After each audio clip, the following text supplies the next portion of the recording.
నమస్తే అందరికీ. ధనురాసనం సర్వాంగాసనం చేయగానే ధనురాసనం చేయాలంటారు కదా, అది ధనురాసనం. ఇది డాక్టర్ మధ్య సత్యనారాయణ గారు ఆసనాలు ఆరోగ్యానికి శాసనాలు సుఖజీవన సోపానాలు 6వ భాగం. ధనురాసనం గురించి డాక్టర్ గారి మాటలు. ధనురాసనం చేసిన తర్వాత శరీరం ఎక్కుపెట్టిన ధనుసు ఆకారాన్ని పోలి ఉంటుంది కావున దీనిని ధనురాసనం అంటారు. బిగించి పట్టుకున్న కాళ్ళు చేతులు వింటి నారిని మిగతా శరీరం విల్లు ఆకారాన్ని సూచిస్తాయి. భుజంగాసనము శలభాసనము రెండింటి యొక్క సంపూర్ణ స్వరూపం ఈ ఆసనము.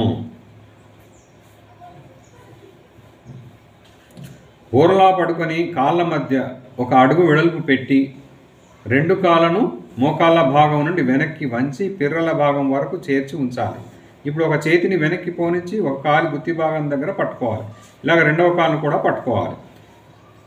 రెండు చేతులతో కాళ్ళను గట్టిగా పట్టుకొని రెండు కాళ్ళను పైకి తన్నుతూ ఛాతీని మెడను పైకి లేపి అలానే ఛాతీని కదపకుండా ఉంచి కాళ్ళను కదలకుండా పట్టుకొని ఉండాలి.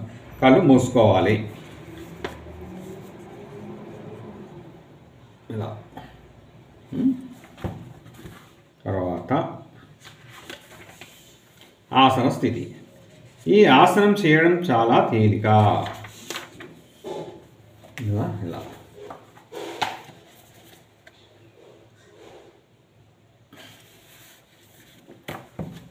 శరీరం అలా విల్లు ఆకారం వచ్చేటట్లు పట్టుకున్న తర్వాత ఇక కదలకుండా అలాగే ఉంటూ మనస్సును పిక్క దగ్గర నుండి మెడభాగం వరకు ఏ భాగంలో మీకు ఎక్కువ నొప్పి కానీ ఇబ్బంది కానీ ఉంటే ఆ భాగంలో లగ్నం చేస్తూ అలా ఉండగలిగినంతసేపు ఉండే ప్రయత్నం చేయాలి. ఈ యొక్క ధనురాసనంలో శ్వాసక్రియ 30 నుంచి 40% వరకు నడుస్తూ ఉంటుంది కాబట్టి అంత అలుపు రాదు. బోర్లా పడుకొని చేసే 4 ఆసనాలలో ఈ ధనురాసనాన్ని ఎక్కువసేపు వేసి ఆసన స్థితిలో ఉండగలుగుతాం. వీలున్నంత వరకు అలానే ఆసన స్థితిలో ఉండడానికి ప్రయత్నించండి. కొంతమంది ఈ ధనురాసనంలో ఉయ్యాలలాగా ఊగుతూ ఉంటారు. పొట్ట బాగా ఉన్న వారికి ఉయ్యాలలాగా ఊగుతుంది. అలా ఊగితే ఊగడానికి బాగా ఉంటుంది కానీ ఆసనంలో ఫలితం రాదు. ఆసనం అంటే కదలకుండా ఉండాలి. శరీరానికి విశ్రాంతి అవసరమయ్యే వరకు అలానే బిగబట్టి ఉండండి. మనం చేసే ఆసనాలలో ఇదే ఆఖరిది కాబట్టి ప్రయత్నముతో సాధ్యమైనంత వరకు ఎక్కువసేపు ఉండే ప్రయత్నము కొనసాగించి తర్వాత కాళ్ళను మెల్లగా దించుతూ చేతులను వదిలేసి బోర్లా పడుకోవాలి. విశ్రాంతి స్థితి. చేతులను కాళ్ళను ఏమాత్రం పట్టు లేకుండా ఫ్రీగా వదిలివేసి అలానే బోర్లా పడుకొని మెడను పక్కకు పెట్టి మనసును శ్వాసలపై లగ్నం చేసి పూర్తి విశ్రాంతిగా తీసుకుంటారు.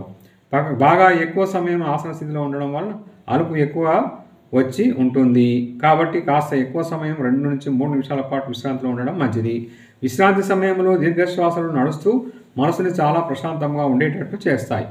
ఆ ప్రశాంతతను మిగతా ఆసనాలలో కంటే ఈ ఆసనంలో ఇంకా ఎక్కువసేపు ఉండి పొందగలిగితే మంచిది. శరీరం పూర్తిగా మామూలు స్థితికి వచ్చిన తర్వాత విశ్రాంతి ఆసనాన్ని తీసి శవాసనం చేయడానికి సిద్ధం కావాలి.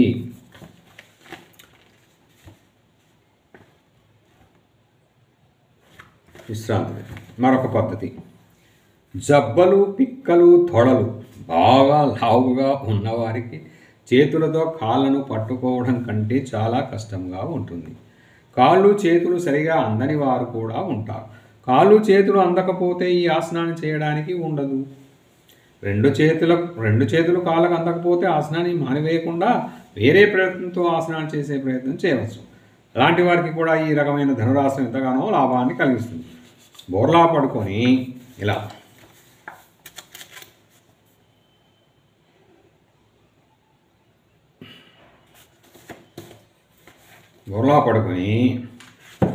రెండు కాళ్ళను కొద్దిగా వెడల్పుగా పెట్టుకుంటారు. ముందు కుడికాళ్ళని మోకాలి వద్దకు వెనక్కు మడిచి పాదాన్ని పిర్ర భాగం వరకు జరుపుకుంటారు. తర్వాత ఎడమ చేతిని పటంలో చూపినట్లు ఛాతి కంటే కొంచెం ముందుగా పెట్టి చేతి సహాయంతో ఛాతిని మెడను పైకి లేపాలి. ఇప్పుడు చేతి వేళ్లతో కాలి గుత్తిని పట్టుకుంటారు. గుత్తి అందకపోతే పాదాన్నైనా పట్టుకోవచ్చు. కాలు అందకపోతే పక్కవారి సహాయంతో అందుకొని ప్రయత్నించవచ్చు. ఇప్పుడు కాలుని వెనక్కి తానుతూ ఛాతిని బొడ్డు భాగం నుండి పైకి లేచేటట్లు ప్రయత్నిస్తారు. ఆసనంలో ఉన్నంతసేపు చేతిని కాలుని గట్టిగా తన్ని పట్టి ఉంచాలి. చాపి ఆనించిన ఎడమ చేతిని ఇంకా వెనక్కి లావుకొని అలా ఉండగలిగితే ఇంకా మంచిది. లేదా ముందే చేతిని భుజాల భాగం దగ్గర పెట్టి ఛాతీని లేపే ప్రయత్నం కూడా చేయవచ్చు. ఉండగలిగినంతసేపు కదలకుండా అలానే ఉండి తర్వాత విశ్రాంతి స్థితికి వెళ్ళాలి. పొట్ట ఉన్న వారికి ఈ ఆసనంలో బాగా లాభం ఉంటుంది. నేలకు పొట్ట దిందులాగా ఆని నడుము బాగా వెనక్కి వంచడానికి పనికి వస్తుంది. ఒక పక్కకు చేసి పూర్తి విశ్రాంతి తీసుకున్నాక అప్పుడు రెండవ పక్కకు కూడా అదేవిధంగా చేసి విశ్రాంతి స్థితికి వెళ్ళాలి. మళ్ళీ చూసి పెడుతున్నాను.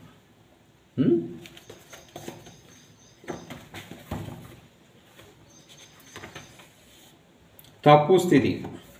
చాలా కొద్ది మంది తప్పులు చేసే అవకాశం ఉంటుంది. పటంలో చూపినట్లుగా చేతులతో కాళ్ళను పట్టుకోవడం బాగానే ఉంది, కానీ ఇది తప్పు స్థితి.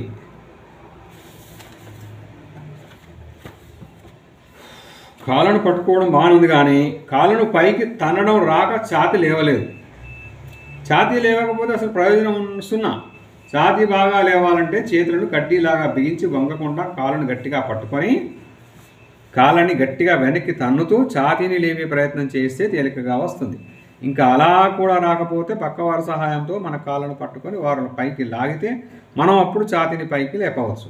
అప్పుడు బాగా తన్ని పెట్టి అలానే ఉండేటట్లు బిగపట్టి పక్కవారిని వదలమనవచ్చు. ఇప్పుడు మన పూర్తి ధనురాసనంలో శరీరం మంచి ఫలితాన్ని పొందుతూ ఉంటుంది. ఈ ధనురాసనంలో కాళ్ళను బాగా పైకి వెనక్కి తనడం ముఖ్యమని గుర్తుపెట్టుకోవాలి. అప్పుడు తప్పులు వచ్చే అవకాశం ఉండదు. ధనురాసనం వల్ల లాభాలు: 1. నడుము నొప్పులు, మెడ నొప్పులు ఉన్నవారికి చాలా మంచి ఫలితాన్ని కలిగిస్తుంది. వారికి కలిగే ఆ భాగాల్లో నొప్పిని పూర్తిగా పోగొట్టి చక్కటి ఉపశమనాన్ని కలిగిస్తుంది. మళ్ళీ తిరిగి ఆ నొప్పులు రాకుండా ఈ ధనురాసనం రోజు చేస్తే మంచిది. 2. ధనురాసనంలో కాళ్ళ పిక్కలకు బాగా కొవ్వు పట్టి ఉన్నవారికి ఆ పిక్కలలో కొవ్వు కరిగి సన్నపడతాయి. ధనురాసన స్థితిలో ఉన్నంతసేపు పిక్కలు పిండినట్లు అయ్యి ఎక్కువ ఒత్తిడి ఆ భాగంపై పడి అక్కడ ఫలితం వచ్చేటట్టు చేస్తుంది. పిక్కలు బరువు తగ్గాలంటే ఈ ధనురాసనం మంచి ఆసనం.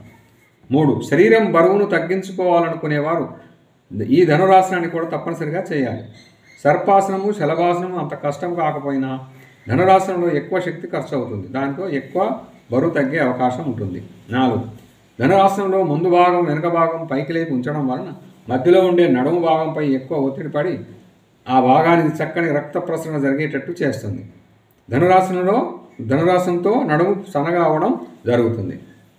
ధనురాసనం వల్ల వెన్నుపూసలకు, నడుము కండరాలకు, నరాలకు మధ్య ఉండే సంబంధం బాగుపడి నడుము భాగం మన స్వాధీనంలోకి వస్తుంది. ఎటుపడితే అటు వంగే గుణాన్ని పొందుతుంది. 6.